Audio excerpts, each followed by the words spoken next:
Bonjour Lenka. Bonjour Bertrand. Au MIP, ici, vous êtes venu présenter Slashtag, qui est un peu la prolongation de Slash, qui est une agence interactive que vous avez créée il y a combien de temps? Un an. Ça a bien démarré, très rapidement d'ailleurs, puisque vous avez levé de l'argent assez rapidement aussi. Près d'1 million d'euros pour la première phase et on est sur une levée de fonds de près de 15 millions avant la fin de l'année. Vous, au départ, vous êtes dit qu'il fallait jouer de l'interactivité avec de nouvelles technologies, en fait, au niveau de la vidéo. Vous êtes parti sur le son comme référence. Qu'est-ce qui s'est passé pour que vous pensiez à ça?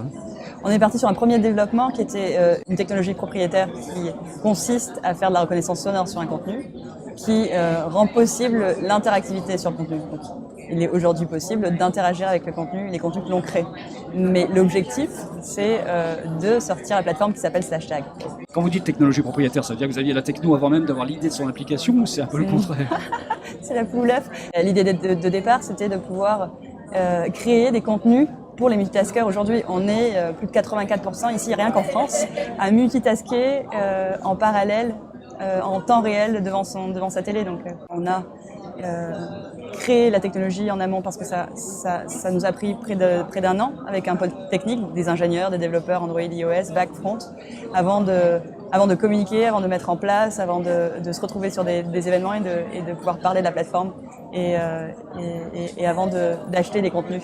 Aujourd'hui, il y a des études de médiamétrie qui montrent et qui ont prouvé depuis maintenant plus de 2 ans qu'on a sa télé d'allumée, son ordinateur d'ouvert et son téléphone à la main. Pour le coup, le multitasking, il est existant. Maintenant, comment est-ce qu'on crée des contenus en prenant en compte ce multitasking?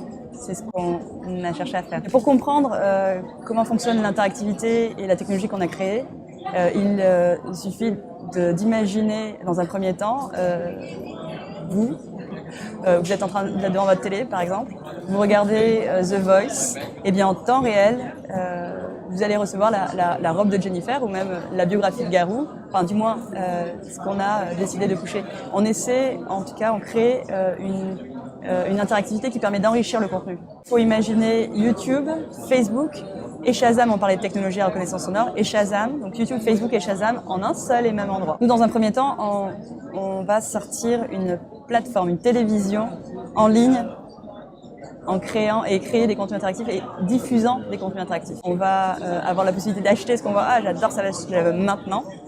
Et ce qu'on fait également sur Internet, c'est ce qu'on a pris en compte, c'est que sur Internet, on regarde et on partage. Donc c'est naturellement qu'on a créé le deuxième visage de la plateforme qui est un réseau social. On a créé une monnaie virtuelle qui va rétribuer le téléspectateur et nous permettre d'acheter des contenus et de proposer aux producteurs qui vend par exemple son contenu à 20 000 euros, et bien d'en gagner 40 000 sur la plateforme. Slashtag TV. Slashtag TV. Ça, c'est pour quand? C'est dans quelques mois, oui.